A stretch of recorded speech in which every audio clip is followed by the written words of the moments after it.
Yo, What's going on? I was putting a little Travis Ford there with the beat. You guys couldn't hear it, but I'm not as good as Travis though. Travis is a man of many talents, and he is. You and I know that very well. Hey, welcome everybody. It is Tusk Talk with Ty. We had to come back. We had to do another live this week. I typically, as we get closer to the regular season, you guys will see me a little bit more as we, get through the weeks of each opponent. And I felt bad abandoning you Monday night, so we had to do another Monday Night Lights. It's my bad. Yeah, we had to do another one. All right, make sure you guys like, share, subscribe if you're new here. We're inching our way to 2 million total views on the channel. We're crawling our way there. I think we can get there by the end of the year. I haven't actually looked, but I keep getting emails from different third-party people that have something to do with YouTube. They're like, hey, you're almost at 2 million. You're at 1 point whatever. So that's awesome. And you guys are big. I mean, you are the reason for that. So I do appreciate it. Shout out to Direct Service Overhead. Speaking of Travis, the garage door company, same day services, quality parts, affordable outcomes, better than the best, man. They crush it down in Central Arkansas. They've got affordable outcomes, free estimates. Give them a call today at 501-244-3667. And Patreon supporters, don't forget, we have the War Machine interview up, unedited, 1 hour long. Go watch it, man. Go check it out. War Machine, who is in our Discord. Every once in a while, he pops into these live chats. And so a special shout out to him, and I appreciate him taking a little bit of time out of his day last week to do the interview. All right, I don't know how long this show will go. We will make this a call-in. We are talking about Rhett Lashley. Yeah. Now, everybody's talking about Rhett Lashley. Yeah, that's what I mean by the Arkansas media certainly gotten their hands on this.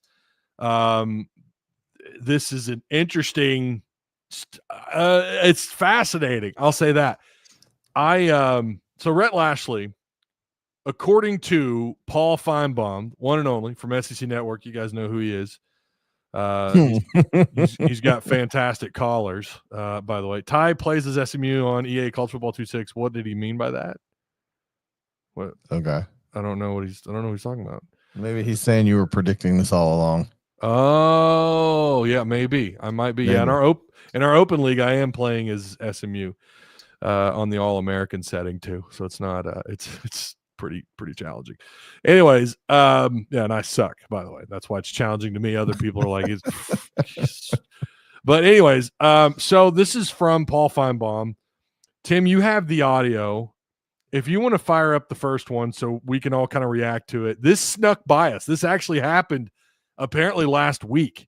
Yeah, this happened on the 21st or 22nd. Oh, 22nd. Okay. I think it was the 22nd. And apparently this started with Eric G, who commented.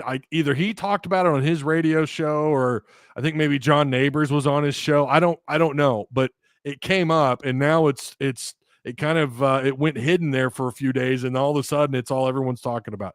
If you've got it up, you can go ahead and fire it up. Here's the first one. About the Rhett Lashley comments. Here's Rhett Lashley, who's working every angle he can to undermine Sam Pittman at Arkansas, and then he goes up on the podium today. Here's an Arkansas guy who made his name in Northwest Arkansas, and he's saying, and he's making fun of the SEC for only having a handful of schools winning championships, like what is it? What has his school done? What has SMU done in that same time period, Rhett, other than be the only school in the history of college football to cheat so badly that you had your program get the death penalty? I mean, that's how great SMU is. And so Rhett Lashley's taking shots at Alabama having won during that stretch, 12, 13 national championships, LSU having winning numerous national championships. I mean, it's such an idiotic comment, especially for a guy who is begging and desperate and undermining the current staff at Arkansas so he can be the next coach there. That is very rich. Greg is up next. I just want to react to Paul Finebaum first. Sorry, man. That looks like that came through really, really hot. That was really loud. I'll back up. I'm just going to back up here like this. Half the time I'm here, nobody can hear me. All right. I just want to react to Paul Finebaum first before we talk about this Rhett thing, because he just came off so hardcore. Like, that was idiotic. I mean, Paul, you just compared SMU's death penalty years. Like, that was relevant at all. The same way that what Rhett said, he says what Rhett said is not relevant and he's making fun of it. But then he goes all the way back to something that happened when Rhett was 1 year old or not even. Yeah. I mean, what the heck? I don't know. So I'm doing like, I've heard these. I don't know what everyone else is saying about that. It's, you know, again, this is probably about the third time I've listened to this now. It is strange he's bringing up like the death penalty. That's weird. Like, what does that have to do with 2025? I don't understand that. But working behind the scenes to somehow sabotage Sam Pittman, that is quite a claim to make. That's some interesting verbiage. That's an interesting way to put it. Here's the thing. While Rhett he's not been a head coach for very long. Okay. He's definitely got, of course, he's from the Gus Malzahn tree. Yes. He played football up here. He's very well connected to Springdale. Obviously he's very well connected with the University of Arkansas. And he's again from the Gus Malzahn tree. But he's only been a head coach at SMU for 3 years. Other than that, now he is 0 for 3 in bowl games. I don't know if people, I love Rhett. I think Rhett would be an awesome head coach.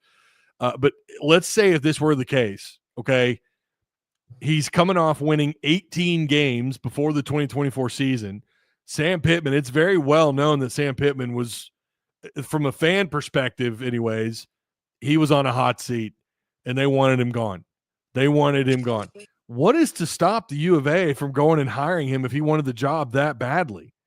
And why would he say anything? Why would he need to get his tentacles in Little Rock and Fayetteville or Springdale, whatever, maybe boosters and alumni, I don't know. Why would he even need to do that? He's been a big name even before the SMU job. He was already kind of this known up and coming coach in the same way that, a previous offense coordinator that you had here not long ago who ended up at TCU, right? So an up and coming, why would he need any, especially being a hometown guy? And then you think about all the other stuff that he's connected with and having 2 years at SMU, again, talking about before the 2024 season. We know that Paul Finebaum said this in July of 2025. Okay, well, SMU just extended the guy. Right.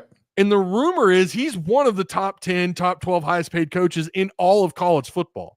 Yeah, because this deal's not public. No, it's not public.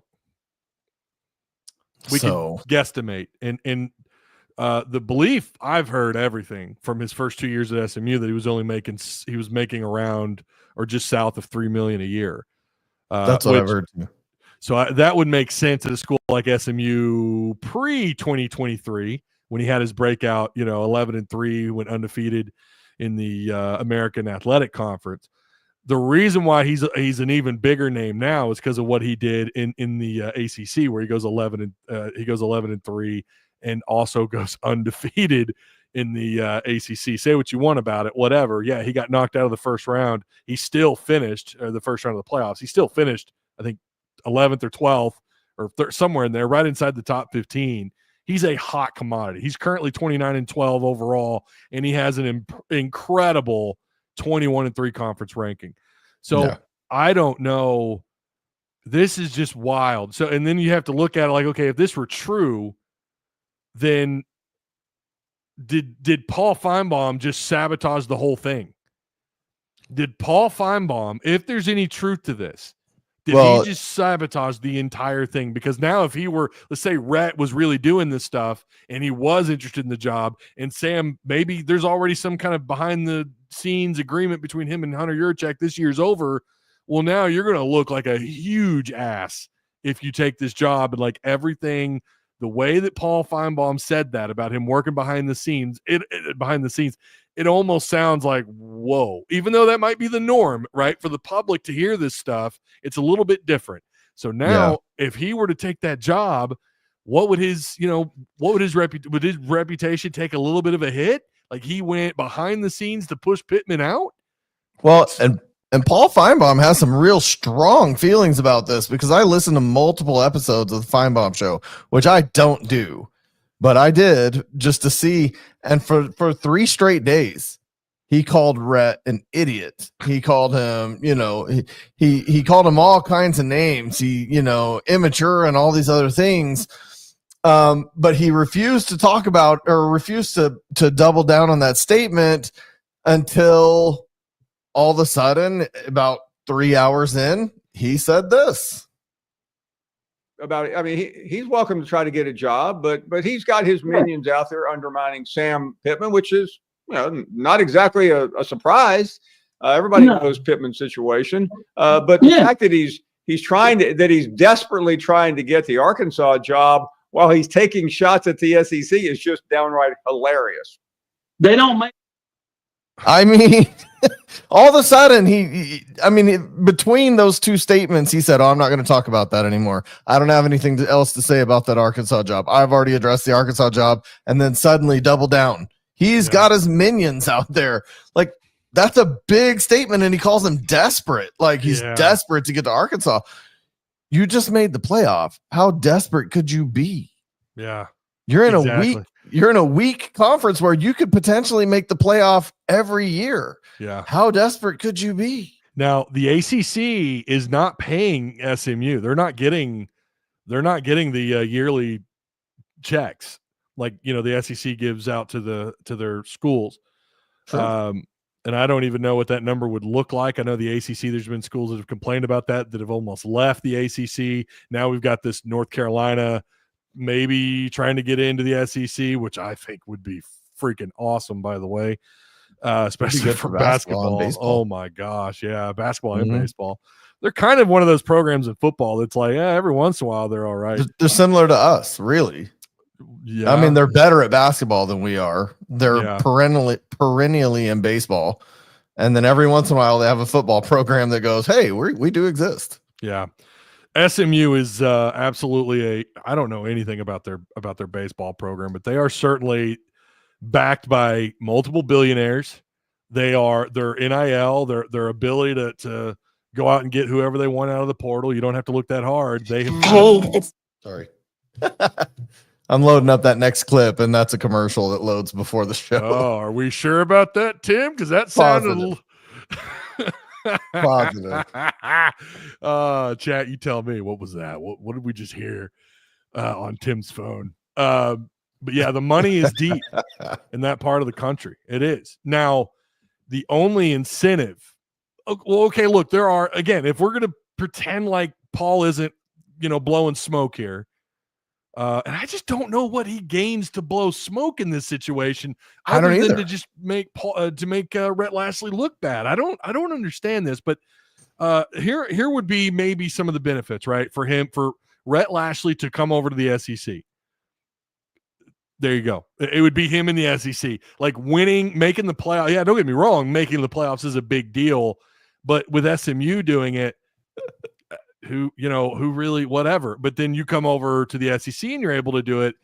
Who knows what your future is beyond that? Sure. SMU has always been, and I don't know that this is always going to be the case in this new era of college football and in the era that we've been in the last several years and everything, but it is a step over program.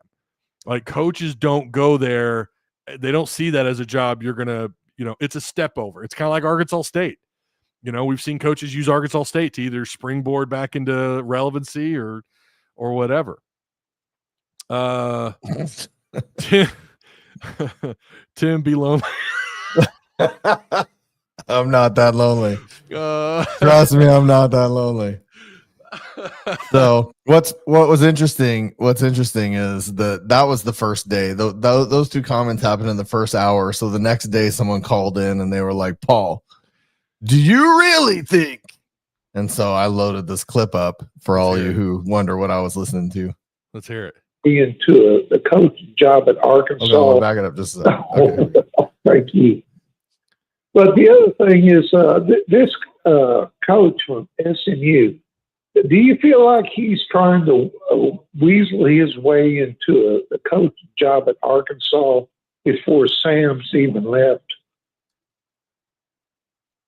Yes, I do. And I picked up on that last week. And again, I'm not in Atlanta. I talked to a number of people that I believe know a lot about the Arkansas program.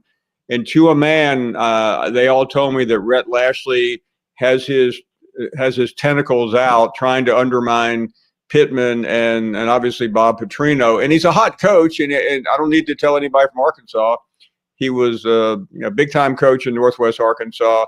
He went to Arkansas. He and Gus Malzahn have been attached at the hip for a very long time. And by the way, I don't care that he's trying to get the job. That's what young coaches try to do. He doesn't want to stay at SMU. He wants to go to the SEC where he knows he can have a big time career. But I just found what he said yesterday to be patently absurd.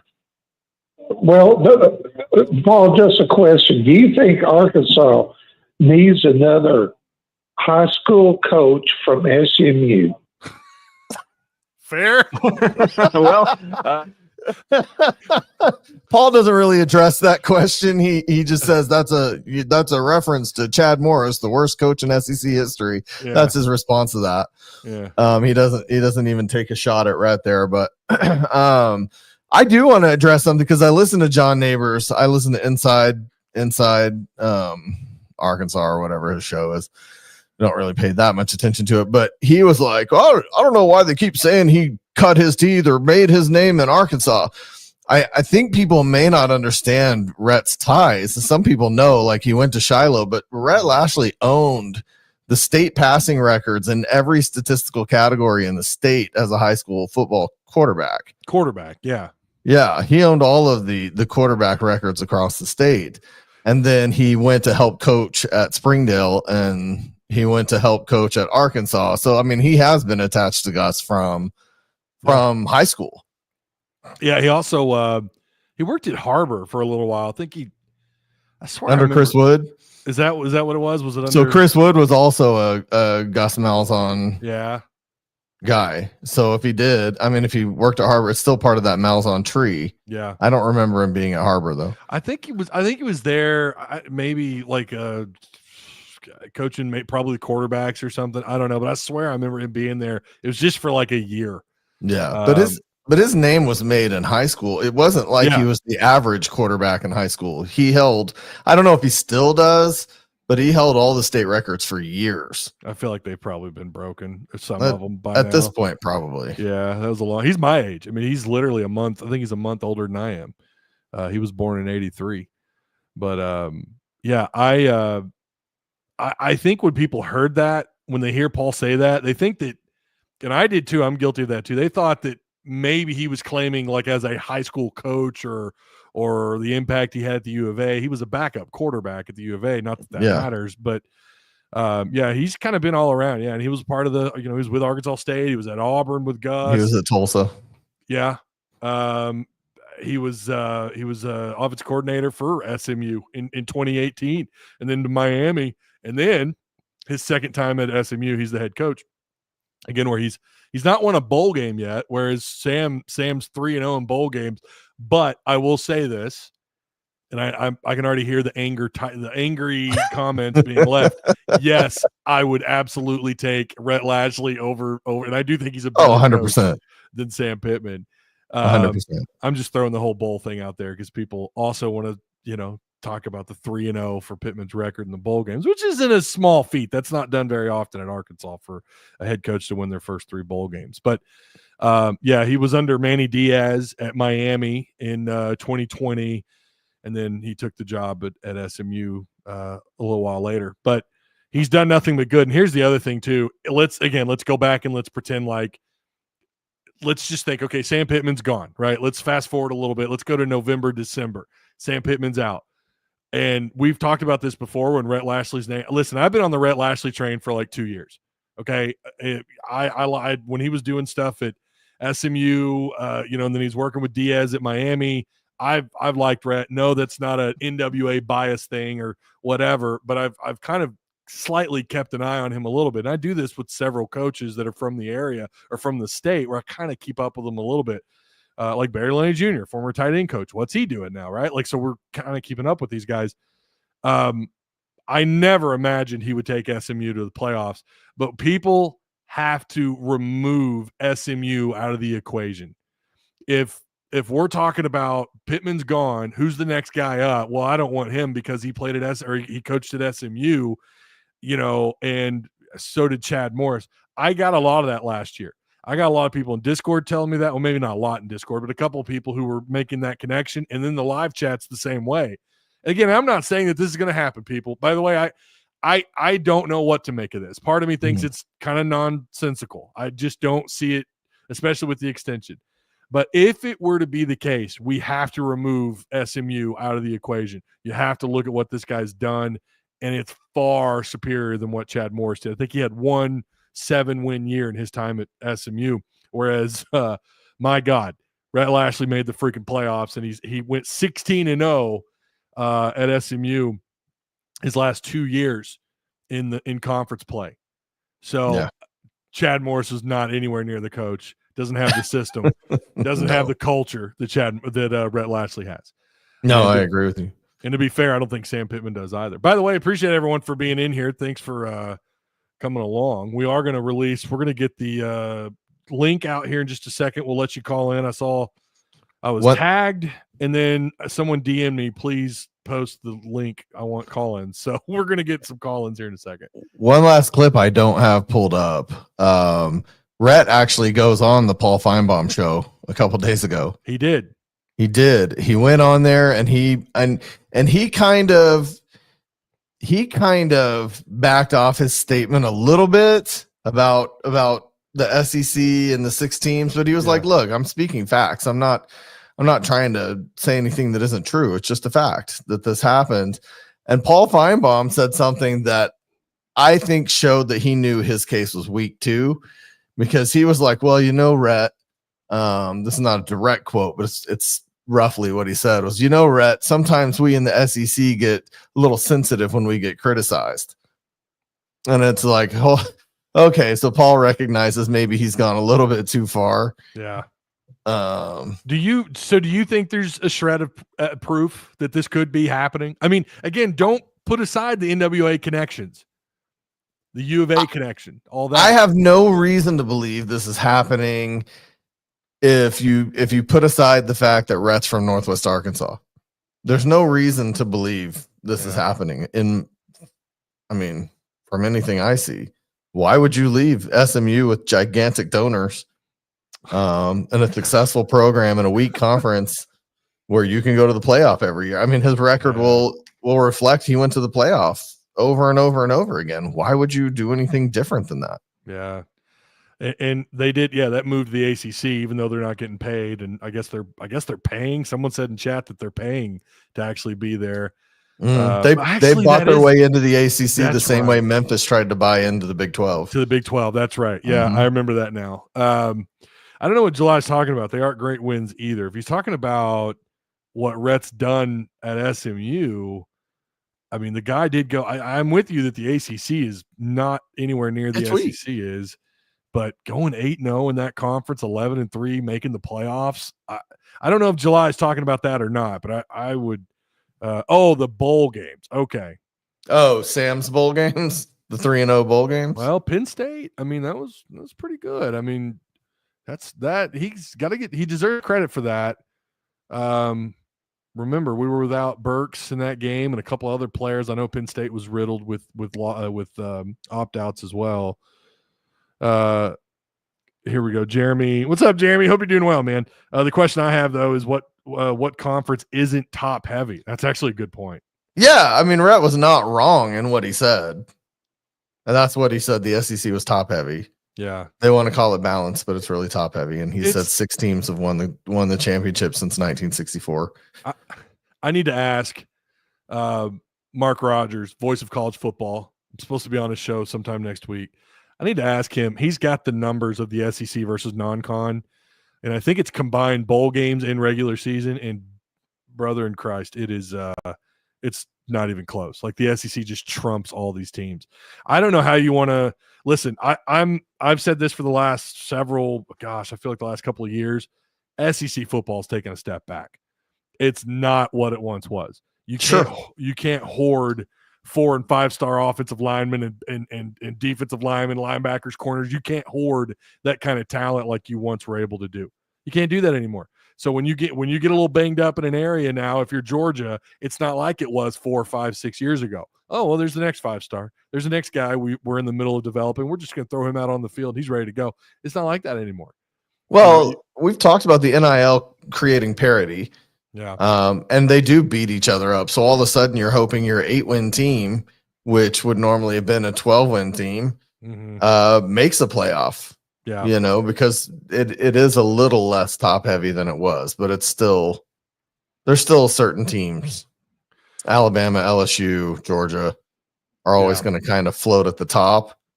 But NIL has created a little bit of parity there. I think it certainly has. NIL in the portal. There's the call-in link if you guys want to call in.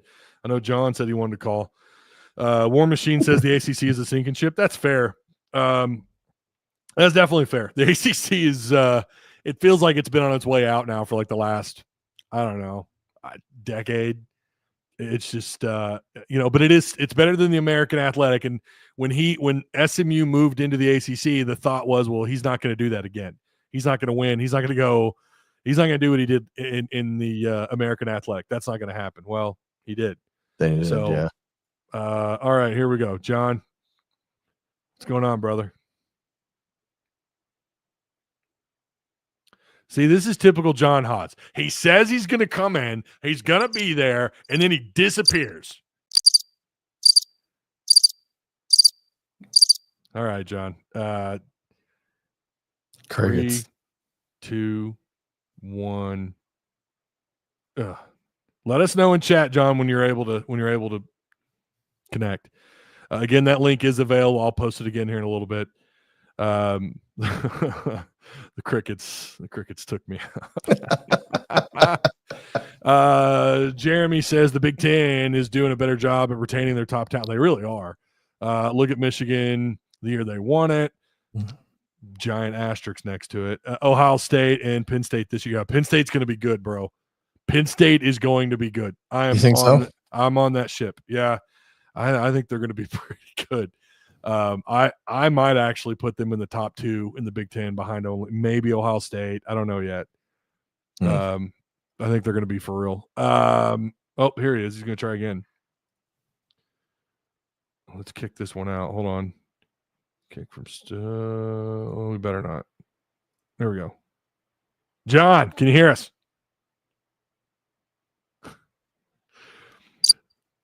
And again, he is he's having trouble, I think. He's having some technical difficulties.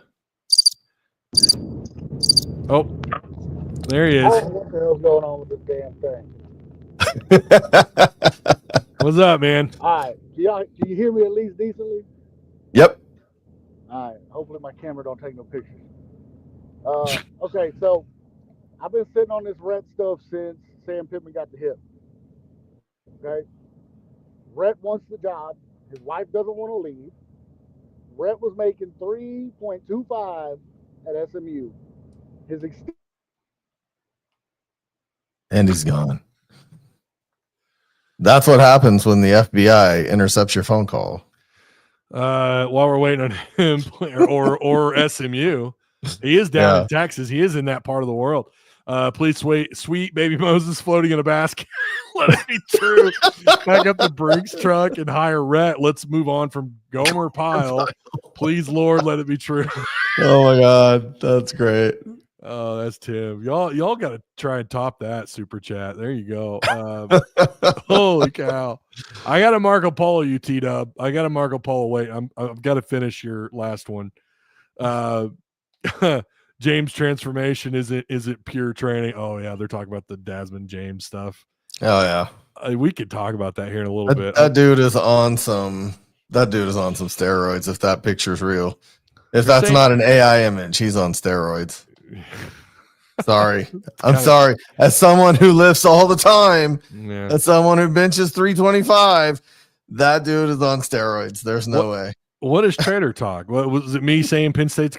Listen, Penn State's going to be good. I think they're going to be good. I don't think that's trader talk. I could say other teams are going to be good. He might be talking about something else, though. I'm not sure. There's another comment. Someone asked me a question in chat, and I wanted to pull it up on the screen here. The live is forever. Ty, what is your thought about what Sam would have to go to keep his job? We're supposed to say do, not go, I'm sure. He's got to win. John's back. Oh, he's gone. Yeah, John, you're gonna have to. This dude, every time he calls in, he's got connection issues. I'll tell you what it is. It's that piece of string with a cup on each end, T-Mobile. That's what it is. Believe me, I feel his pain. That's who I have is T-Mobile, the garbage. I don't know. I said 7 is the big question mark. I do think it's a numbers game, by the way. People who are saying, and I kind of bought into this for a minute, they were like, well, it's about the position in which the football program's in. What does that mean? You're in as good of a position as you're in based on your results on the field. And if you're not winning, that's why I think for me, it would be 8 or more, but with Hunter, who knows? I don't know. It could be 7, it could be 8. Hell, Hunter might be like, you know what? No, if you don't win 9, you're out. Now we know the revenue sharing stuff is also, it's playing its part. I know that. Do you really think Cal is cheating like that? I don't know. Again, this must be inner comment or commenters talking to each other. Ty dropped the link in Discord. Wait, what's link? What are you talking about? The share link? The StreamYard link. Does it not work in the chat? I mean, I can do that, I guess. Hang on. Let me get it up here. Faja, can you hear me? All right. Megan said John's on that Motorola Razr. Tito, what's going on, man? Oh, I heard this about the Rhett Lashley deal. Uh-huh. Or let it be true. That's all I can say. I'm so done with all shucks Pitman. I mean, like we've all said, he is a great guy. And I wish people can separate criticism of him, his coaching, from us thinking he's a great guy. But right, this is year 6. Can we flash up his record in the SEC? Oof. Or one-score games? Oh, or gosh. Liberty? 7 and 17 in one-score game. That up? Because for everybody that I'm so tired of the argument of, well, sometimes the devil you know is better than the devil you don't. Well, look, this one has mediocreized the fan base, iced the fan base like I've never seen before. There is less enthusiasm going into this season for the average fan. Mm-hmm. And even for some of us that we're probably above average fans, I'd like to think I'm somewhat of an above average fan. I go to games pretty much every year. I fly my whole family in, book hotels, rental cars, tickets, food. I'm not doing that anymore while Pittman's here, unless he can put a 10-win regular season under his belt. I'm just. So if he went 9-3, you'd be okay with just moving on? 10-win regular season. Yeah. So if he won 9 games, you would say just keep moving on? Move on to someone else? No, I think he has to go 8 or better to keep his job. Oh, okay. Okay. But I'm with you. To get me back on the Sam train, I would need to see 9 or more wins. 8 wins would make me possibly I'd go buy a jersey. But I'm done. I mean, I'm just done. I'm done giving to collectives. I'm done giving to support all of this stuff to NILs. I'm done. He loses more players than anyone else collectively. He can't keep the good ones. So, and look, for everybody saying he can get 10 wins, he can. And, 1,000 pounds of golden bars could fall in your backyard. Anything is possible. But what has he done? And now here's the thing I'm going to throw out. And I don't know how long I got, Ty, but have fun with this one because you guys are going to get torched for this comment. Oh, boy. His 9-win season came with Chad Morris's players. Never forget that. That's not wrong. Well, it's not wrong. It's not, but you still, the only argument I have, to maybe kind of counter that a little bit is, with those guys, and let's not forget that was a super senior led team too, which let's not act like that doesn't play a part of it. Mm-hmm. But you still had to have you were responsible for the product on the field. You're the head coach. You're responsible. We see teams all the time. And yeah, no doubt, Chad Morris brought in some absolute studs. I've always said, if he wanted to come be a recruiting coordinator at Arkansas, by God, I wouldn't turn him down for a second. That's all he could do. That's all I would want him as far away from my facilities. All he's going to do is go recruit. I'm all for it, especially down in Dallas, Fort Worth. But you still have to put the team together. You got to hire the coordinators. You got to hire the assistants, or let the coordinators hire their assistants. You got to put that all together. But at the same time, you're not wrong. Since then, they've not, the 9 wins hasn't happened, or the 8-win regular season hasn't happened. So I don't disagree necessarily. I think it's a little more complicated, but at the end of the day, you're right. And I know I can't see chat, but I'm sure people are flailing. We may have to kickstart a few pacemakers and stuff. I am not saying. Actually, some people agreed with you. I am not saying Chad Morris is a good coach. He was a horrible coach. If Chad Morris is a horrible coach, Sam Pittman is just below a decent coach. Because let's remember why people want to play for college now. They want the NIL money, and they want a chance at the league. Start rattling off stats of the drafted players out of Arkansas. We're one of the lowest in the SEC, if not the lowest, which shows me he cannot evaluate, nor can he or his staff develop talent to get into the league. And for all the people that are saying, oh, the fans are running players off, you guys put the pipe down. What's running players off is not getting guys into the league. And what's running players off is an AD that just woke up and realized there's this thing called NIL. Like last week, he found out about it. That's what running kids off. It's not being critical of a coach who's getting paid, $6 million a year to go 7-17 in one-score games and lose to Liberty. Yeah. Yeah, I see what you're saying. I don't think the funny thing about this, it feels like nobody's really wrong in this entire thing. It doesn't feel like anybody's wrong. And yeah, I mean, it feels like the new norm is just accepting bowl eligibility. Yes. And that's happened with Sam sticking around. You can always make the argument, well, yeah, but it would be worse if we'd kept Chad Morris or whatever. Pittman was the right hire at the time. And I think that is correct. I think he was the right hire to build a foundation similar to what Mike Anderson had to do, for the basketball program, very similar. And the same thing kind of happened there. You held on to Mike Anderson for too long. You had him for 8 years. Sam, you're going to have for 6.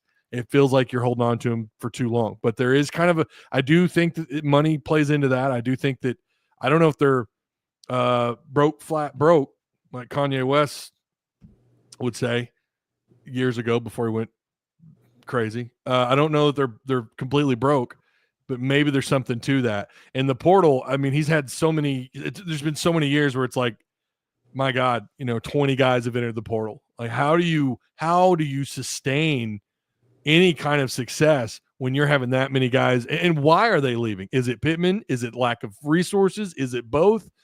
And those are the things that, listen, I've had family members for players that have reached out and have talked to me a little bit about some of the stuff. Nothing super serious, nothing that would be damning, nothing that people don't actually already know, but to kind of hear it from their angle a little bit, it's like, all right, well, I guess that kind of makes sense. But I will tell you that, and by the way, you have to also, when a family member talks to you about it, you also have to realize there's going to be that kind of family bias, where their son's always done wrong and the coaching staff ignored my son and all this. You're going to get that, but it doesn't necessarily mean they're wrong either. But I think everyone's right on this, and it feels like the only way forward is for either Sam to unify the fan base by doing what? Winning football games. No more one-score losses. Go out there, win 9-10 games, create some excitement, create some buzz and excitement for the following season. And that's another thing I feel like we haven't had for the last 3 years. Mm-hmm. There's no excitement for the following season. What are we building off of this year? Yeah. That's been non-existent. Can I just throw out two things and I'm going to get off? You probably got a stack of people waiting.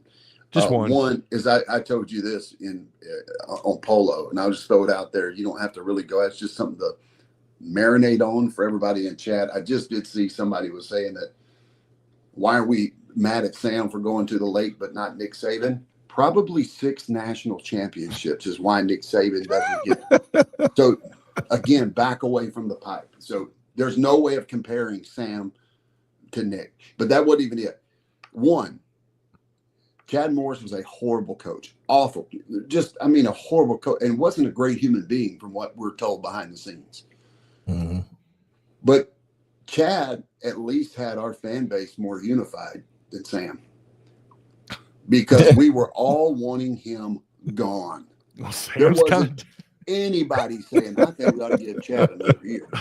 There wasn't anybody saying that. We were fired up for the next hire. We are so apathetic right now. Then this is my question. I'm out. Pose this to Mark. Mark would be a good one to ask this one too. Would you be more excited if next year we brought in North Carolina and another unnamed team into the SEC? Would that fire you up more, or conferences as they were 20 years ago? I'm out. Ooh, 20 years ago. 2005. I would take a lot from 20 years ago. That includes certain players. Does that include our players? Yeah. Do we get that team back? Oh my gosh, yeah. 20 years ago, you're starting to turn things. Well, okay, 05 they were not good. 06 is when when Darren McFadden was going into that next year with Felix and Hillis, and that was 21 years ago. Sanders and Pooh Paul were that's a different conversation. Appreciate your call, man. Oh, did he already hang up? Okay. Yeah. Still shows him on the Weird. All right. I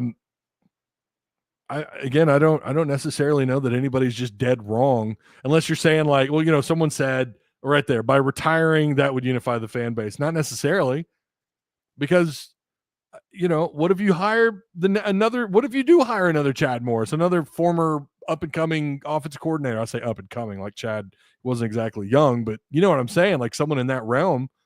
He was respected as an offensive. I think maybe he was given too much credit for what he did for like Clemson's offense and stuff. I think you're right. What's up, John? Oh, can you hear me now? We can for now. Finally. Holy Tighten that shit. string, buddy. It's probably going to cut out once I go under this bridge again. But okay, so Rhett wanted the job when Pitman was going for the hip surgery. I confirmed that to some people. Rhett was making around 3.25. Now he's making just under 5, right at 5. He did not have a buyout before the extension. 0 buyout. Now we would have to pay Pitman 75% of his salary, remaining salary through 20. Depending on how many losses. Yeah. So currently, if we fired him right now, it's 75% of his remaining salary. Yeah. We're not going to move on from Sam until we only owe him 1 year's salary. Whether that is this year, he has to lose 8 games. Yeah. Or he gets into the 2027 season and we just let the contract ride out. We don't have to pay any buyout there. We eat either Rhett's because Rhett is probably going to be too expensive 2 years from now. Well, he's probably too expensive now. I mean, if the program $5 million a year. Well, if his buyout, because we don't know what it is. If he went from not having one to having one, I would imagine it's got to be pretty steep. I mean, after winning 22 games last 2 years at SMU with all that money, yeah, I don't know. I just think. Listen, I'm going to go back to what I said a minute ago. If Paul Finebaum is right, if everything that Paul Finebaum said is correct, that Rhett was working behind the scenes, Rhett Lashley is never going to come to Arkansas. And I just don't think it's – I think it's also similar to the Vitello situation because it's almost too good to be true. Now, to be fair, Coach Cal was also too good to be true, but you're also catching him towards the end of his time as a head coach. Although, don't get me wrong, nobody's complaining in Fayetteville, I'll tell you that much. But it almost just feels too good to be true, and I kind of feel like Paul Finebaum may have sabotaged the whole thing. I don't understand why he had to say what he said and make it look the way it looked. Like, there's one thing to say, it's funny for Rhett to criticize the SEC because he has interest in the Arkansas job. It's another thing to make it out like he's got tentacles and using his minions and he's desperate to have all of that's very negative. I mean, even if it's true, it's a very negative way to portray it. Just say he's shown interest and you don't sabotage anything for anybody. Yeah. It makes him sound like a crime boss. like the next DC villain. I've never heard it publicly before it were to happen. Maybe we're a case where a coach took the job, then later you hear like, oh, he was doing some nefarious things behind the scenes. Yeah, you have. Yes, you have. Who? Bobby Petrino at Auburn. He was at Auburn. Yeah, okay, That's fair. That's fair. That's true. Bobby Petrino at Auburn was accused of all the same things that Paul Finebaum accused Rhett of. Well, he wasn't, because Paul Finebaum's making it sound like Rhett's kind of controlling things behind the scenes. I think the thing with Bobby was he had a secret meeting. He was having secret meetings to take the job from. Well, I can't remember who the coach was then. I don't either. But he was trying to say fire him for this record and let me be the head coach. Maybe this is behind the scenes. This could be business as usual. Maybe this is the normal way things go. And again, I would ask, why is Paul Finebaum so invested? Yeah, like what does he have to gain from that, and why do that? And again, I think it kind of sabotages the whole thing if it's real. And let's be clear, if Rhett came into the SEC to be at Arkansas, Paul Finebaum is such a butt kisser that he's going to suddenly be like, oh, Rhett came over here. He's proven himself. He's in the SEC now. He's one of us. He's one of us. That's the way Paul Finebaum will act. Yeah. He's very much an SEC guy. And if you criticize the SEC, he cries and throws a fit and he's a baby like most of the people that call into his show. Yeah. And he doesn't like it. And I mean, he admitted as much when he got Rhett on his show. He was like, we get a little sensitive when you criticize the SEC. You do, Paul. You're a crybaby. Shut up. BT Bates, we're not talking about who the head coach was at Auburn. We're trying to figure out who the head coach was at Louisville before No, it was Auburn. He was trying to get the Auburn job. Oh, I thought it was for Louisville. He was trying to get the Auburn job. It was well, then that would have been Tuberville. That was back when they had the Thunder and Lightning. Tuberville wasn't coming to my head. It was Chiswick was stuck in my head for some reason. I knew it wasn't Chiswick, so yeah. Okay, but you could say that. I have never heard him interject him. I've never heard him throw a coach like that under the bus in that manner for a job that he didn't already have. Either that or maybe I don't listen to enough Paul Finebaum. I'm going to be real. I don't listen to a lot of Paul I don't Finebaum. Either. Good job, by the way. Shout out to Tim getting all those audio sound bites on Paul Finebaum's take. And apparently a 2-second clip of something else. It worked out in the end. You have to go back through this live so you can know what we're talking about. So John says, since his phone is probably on fire at the moment, it's all about the money here. We barely pushing our rev share numbers. That's why Pitman rides. Yeah, and that's right. We've talked about that before. That seems obvious now. Didn't seem that way, whenever Sam went, when he only won 4 games. It was like, why is he still here? It is starting to make sense, and we've talked about that on the show for a while, for a little bit, where maybe rev share is causing all of this. And that's why Sam got his 6th year. Maybe that's what's going on. And it certainly is sounding like that is the case. But again, to the Rhett Lashley stuff, I don't know. If this is business as usual, Paul Finebaum may have just pissed off a lot of coaches. Or the other thing, maybe it's not so much Rhett, it's his agent. It's his agent doing all this behind the scenes and creating smoke. Maybe this is all just smoke to take another job. I guess the question is, like, how do you compare SMU and Arkansas right now? I think a lot of people, including Arkansas fans, certainly SMU fans, would put SMU above Arkansas. So why would you want to leave? What's up, Pooh Bear? What's going on, man? Hey, man. I'm really gonna get this chat going since people want to say they know what they're talking about. Uh-oh. I'm gonna tell you right now, we're not firing Sam Pittman, even if he goes 4-8. Okay. Do you agree with that statement? No. You don't agree with that statement? All right, now let me tell you why. Rev share. There's a thing called revenue sharing that's gonna get dipped into, which you're right.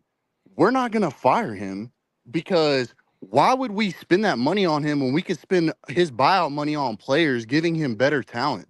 That's kind of not. That's counterintuitive if you actually think about it, because we're already at a massive disadvantage. The only way Sam Pittman gets fired this upcoming season is if we lose to Alabama A&M or if we lose to Arkansas State. So then what's the difference? I mean, what's the difference if you go 4-8 or if you lose either one of those two teams? If you lose to in-state Arkansas State, yeah, that's a massive deal. That's the first time you ever play, you lose to them. Okay, so, but I mean, and Pooh Bear, much respect. I know you're a longtime viewer, and I appreciate your comments. But losing to Arkansas State most likely is what would happen for you to go 4-8. Yeah. You have to lose to Arkansas State or Memphis. Of course, that would be that's a different game. Memphis is actually relevant. But Memphis has a cornerback on the right side of the field, which we know is Taylon Green's favorite side, who has more interceptions than touchdowns allowed. Yeah. So Memphis is a good team. Like, their defense. Okay, but again, if you go 4-8, the odds are you probably lost Arkansas State in Little Rock. Yeah. Well, I mean, this is a hot take, and you heard it here first.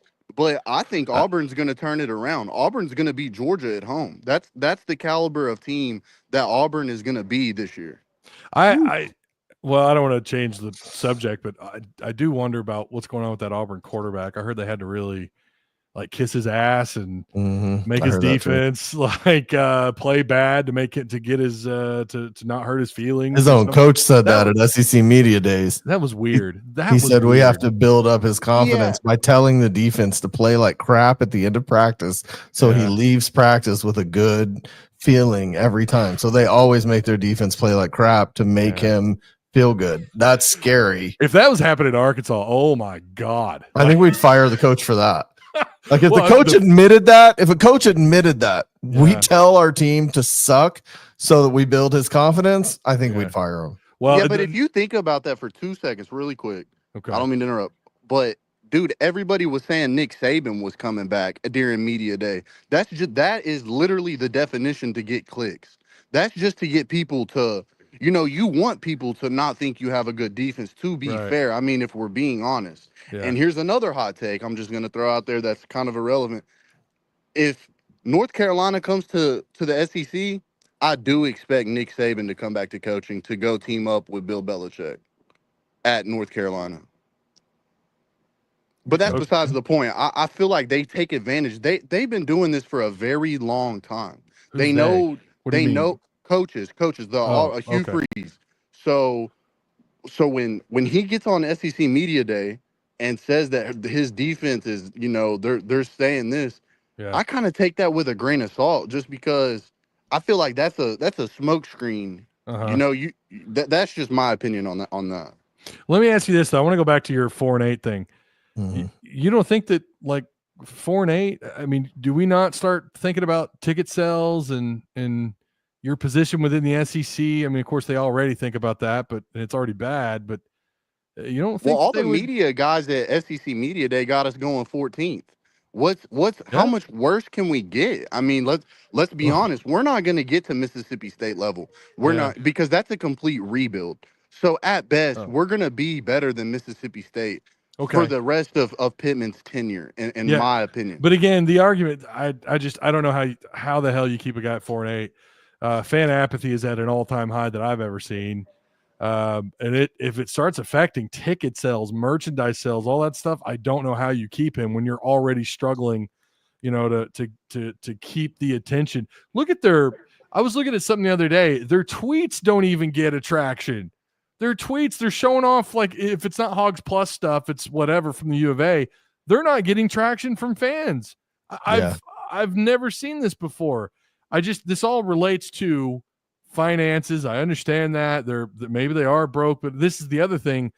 A lot of programs are having to cut back 5 to 10% of their athletic department. Arkansas is not alone in that department. There are other schools looking for that $20.5 million to reach, to get there.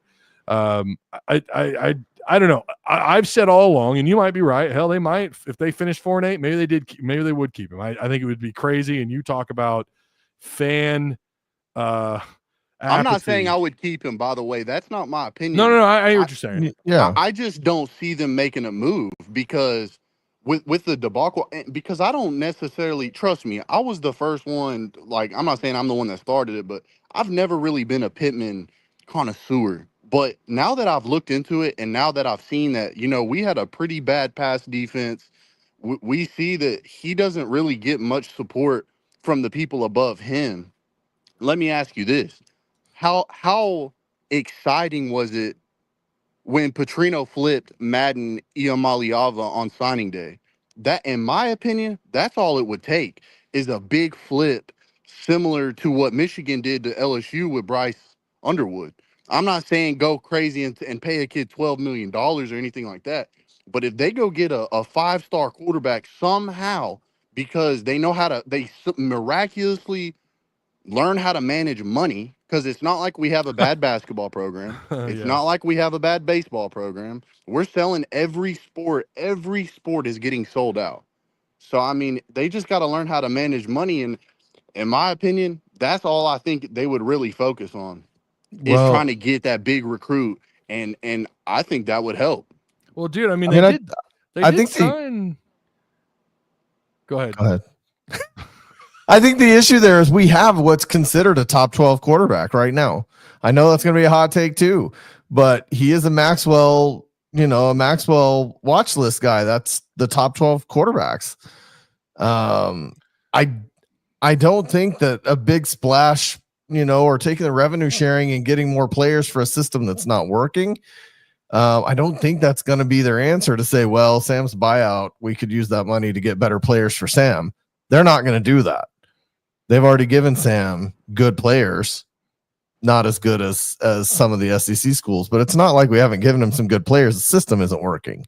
Yeah. So to do another year of the system, you're just going to see transfers out. You're going to see NIL money going to, other guys pulling them out of the program. I just don't see that happening. Yeah, it's got to go beyond signing some big 5-star. It's got to go beyond that. It's got to be wins on the field. It's got to be a better product on the field. And again, to be fair, it is wildly better than what they had, but under Morris. But that's been 6 years ago. We got to quit. We have to get out of this realm of like, well, we could always hire another Chad, bro. If that's the case, we might as well just never fire anybody ever.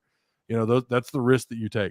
I just think the landscape is so completely, we're in uncharted waters because I think the only way that this is going to work is a collective bargaining agreement.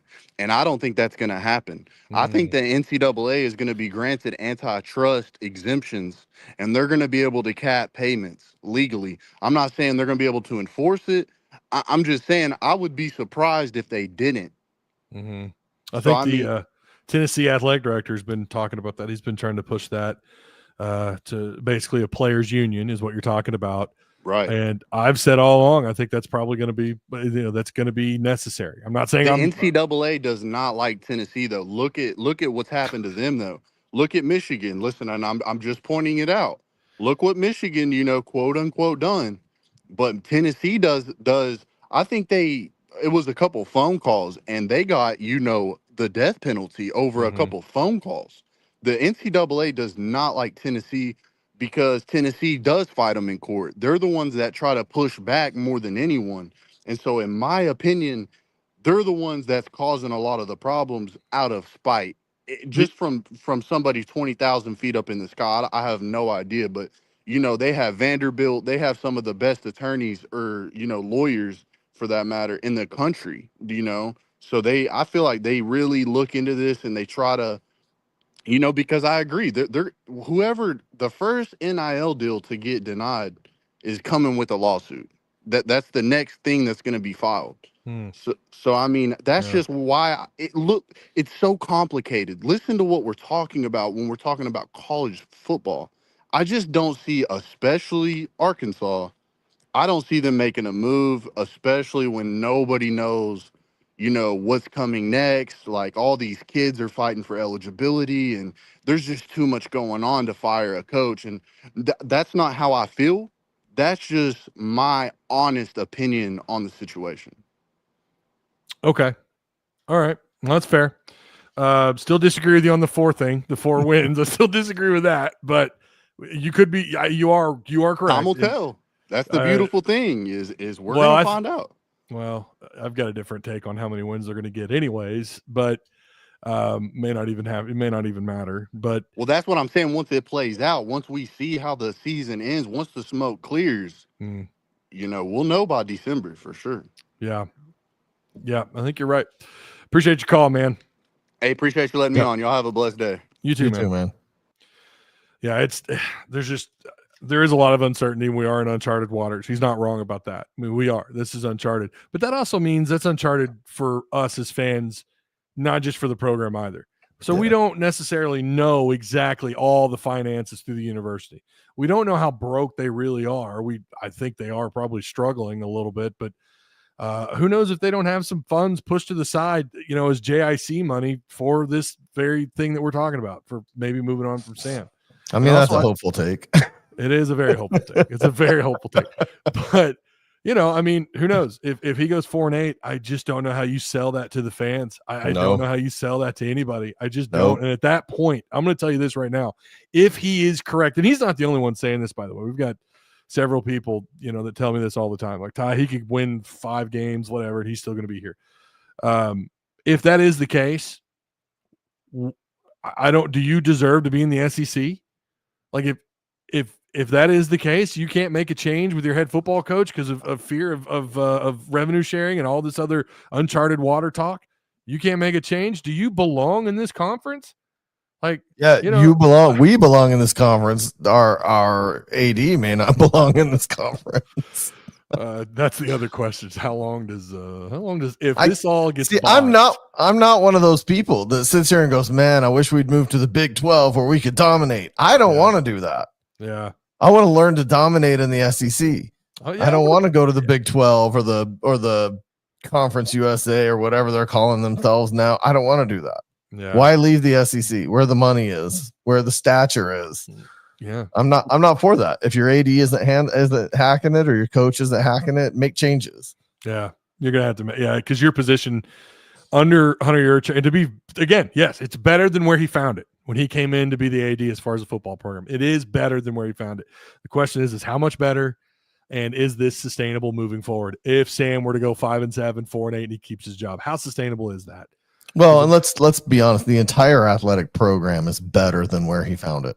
And that's why he may not ever get fired, folks. Soup to nuts, our athletic department is better than the way it was when he got here. Yeah. He just isn't making the right moves in football, and that's got to change. Yeah. He's got to make the right moves in football, but every other sport is better than it was when he got here. It is. My and you know this, Travis knows this, and chat, a lot of them know this. My only issue has been his handling of the NIL.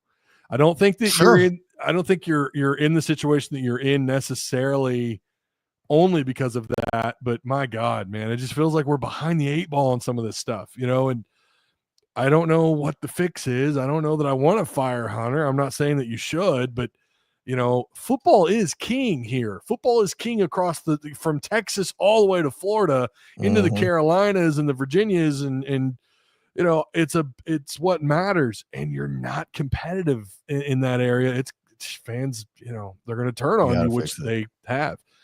To be fair, we aren't in the SEC because of football, but it is all sports or none. And I think that's right. We were a big basketball program when we joined the SEC. That's Todd Daly, Mayberry, Oliver Miller years. Yeah. That's when we joined. We joined. Well, we got the extension because the SEC wanted a championship game. That's why they invited us in South Carolina. But yeah, we were definitely better at basketball than football. That was right after the Ken Hatfield era. And basketball, I feel like, was bigger than it is now. You think so? Like 90s college basketball was much bigger than college basketball is now, mostly because your good players are one and dones and gone to the pros. That's true. And back then you had seniors. That's true. It is a different game. I will say I think March Madness has gotten better though.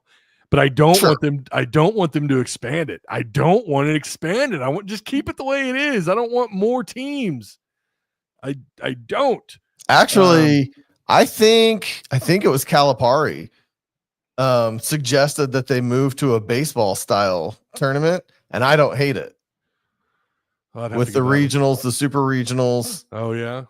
And a losers bracket plays out. I think it was Calipari that said, play our tournament just like the baseball tournament with 64 teams and let's go. Yeah. And I don't know that I hate that idea. Let's scrolling up here. I think you had one more super chat that I didn't see. Oh, did I miss one? I think there was one you missed. Oh, yeah, right here. Fred, please buy. He just wakes up one morning. He's got a motorcycle, little red Harley. He's like, where did this come from? What is this all about? That would get him a motorcycle and a swim coach. That's the icing on in a swim coach. Without the boyfriend this time. Yeah, they're talking about what we were doing. I don't remember Ken Hatfield. Okay, and then you move on, and then you go to Jack Crow. Was Crow not? He was the head coach the year before they joined the SEC, and they weren't good. No, they were terrible. Yeah, and that's what set up him losing. I think our first year in the SEC is when we lost to the Citadel. If maybe we're remembering that wrong, but I don't think we were in a great position in football. We were in the Hatfield years and Lou Holtz and Frank Broyles, not all of it, but a lot of it.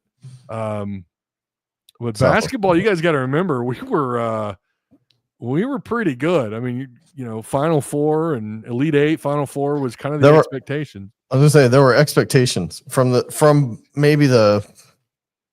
I mean, there were always expectations from Eddie Sutton forward to Nolan. Yeah.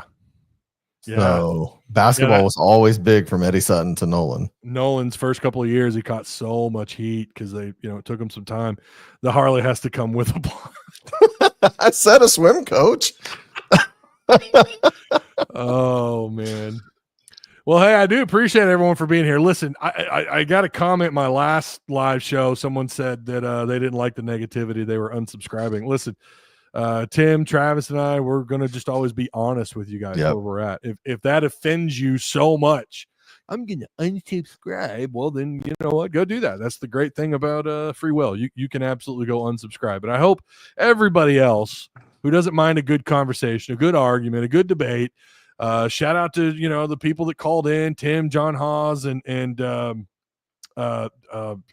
Pooh Bear, who apparently used to be in our Discord. Listen, we may not all agree, but that's what's great about Tusk Talk with Ty and the Monday Night Lights live shows, and we do those with Travis and Tim.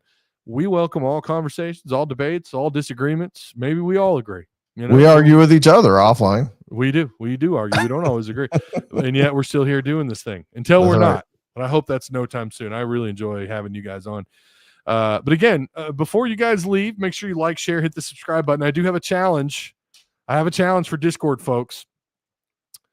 Not just for Discord folks, but for people after the fact. And I should have started this. I want you to leave a comment after the live show is done, just like we did in the last one. You guys crushed it. Oh my God, you guys crushed it. That's like one of the most commented on live shows I've ever had. Let's do that again. We could do this two different ways. Do you believe that Rhett Lashlee is trying to work his way into the Arkansas job? Do you believe that? Feel free to expand on it, but just tell me what you think. Do you believe that this was real? I'm going to tell you, I don't know what to think. It feels like smoke from somewhere that it's probably not true. Maybe there's a seed of truth in there, but I know it's somewhat complicated. So feel free, but just that's what you're going to do after the live show. Down below in the comment section, you're going to tell us whether or not you believe it, and feel free to expand on it. I'll read it and I'll probably reply to it. Even the hater comments, I'll leave you a little wink emoji or something. Tim, thank you so much, man, for coming on tonight. When you said you were available, I was like, hell yes, this is going to be a great show. Yeah, well, I wanted to be here Monday. I told you that. So, yeah. But just real quick, Monday, I did manage to late Monday night record a Fantastic Four First Steps review with my Capes, Cows, and Conversations podcast with my son. So if you get a chance, stop with my sus videos. Nice. Okay. If you get a chance, jump on and give us a listen and give us a comment there as well. Appreciate it. Yeah, I guess someone, and please go subscribe to Capes and Cows. It's a fun conversation. King Command said Ty has the Sam Pittman approach to haters. I guess. I don't know. I mean, shucks, fellas. I do tend to bite back though. So especially in the comments when I get those haters coming along. Anyways, again, shout out to Patreon supporters. Don't forget that War Machine interview is up the full hour, and there's going to be some more content hopefully before Friday or on Friday. I've got an idea for a video I want to drop in Tusk Talk with Ty Patreon, so feel free. The link is provided for you down below. Again, appreciate everyone for being here, and we'll see you on the next one. It's not playing my outro video. Thank you so much for being my friends.